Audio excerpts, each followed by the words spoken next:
Groom Lake, Nevada. The early 1980s.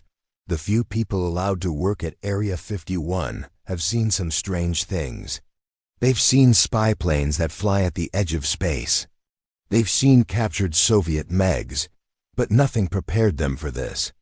It looked like a rectangular box with wings stapled to it. Some called it the whale. Others called it the alien school bus. It was ugly. It was aerodynamically unstable. And it was one of the most important aircraft ever built.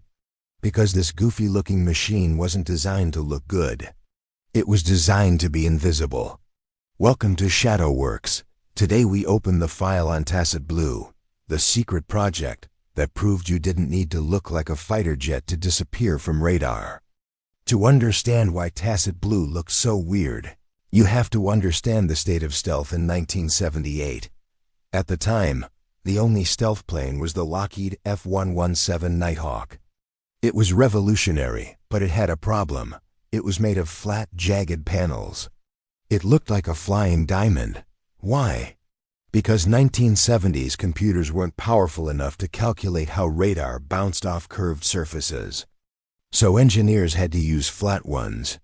It worked for stealth, but it was terrible for aerodynamics. The Air Force needed a next generation of stealth.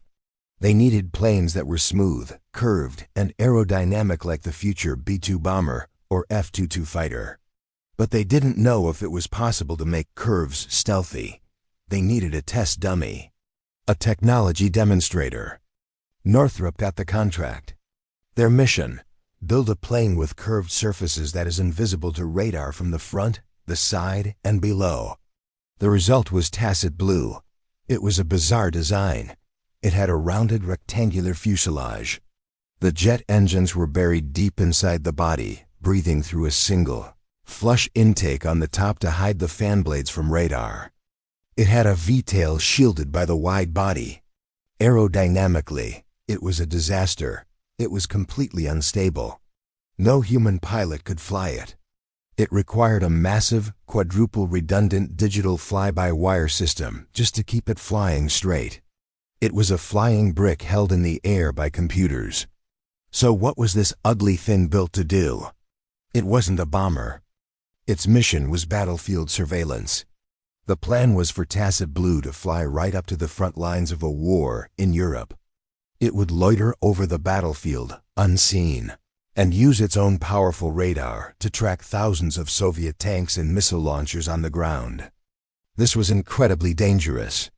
To see the enemy, you have to turn on your own radar, which usually makes you light up like a Christmas tree to enemy sensors. So Tacit Blue didn't just need a stealth body.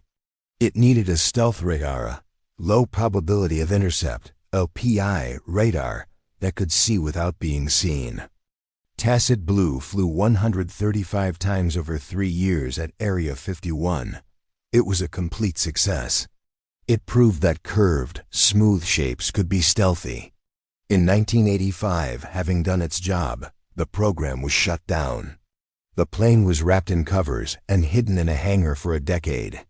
When it was finally declassified in 1996, the aviation world was stunned by its appearance. Tacit Blue never went to war. Only one was ever built. But its DNA is inside every B-2 bomber and F-22 Raptor flying today. It was the ugly duckling that taught the Air Force how to build swans. The US wasn't the only country building weird aircraft. The Soviets built a machine that was half plane, half boat, and looked like something from a sci-fi movie. Join us next time as we open the file on the Soviet sea monster.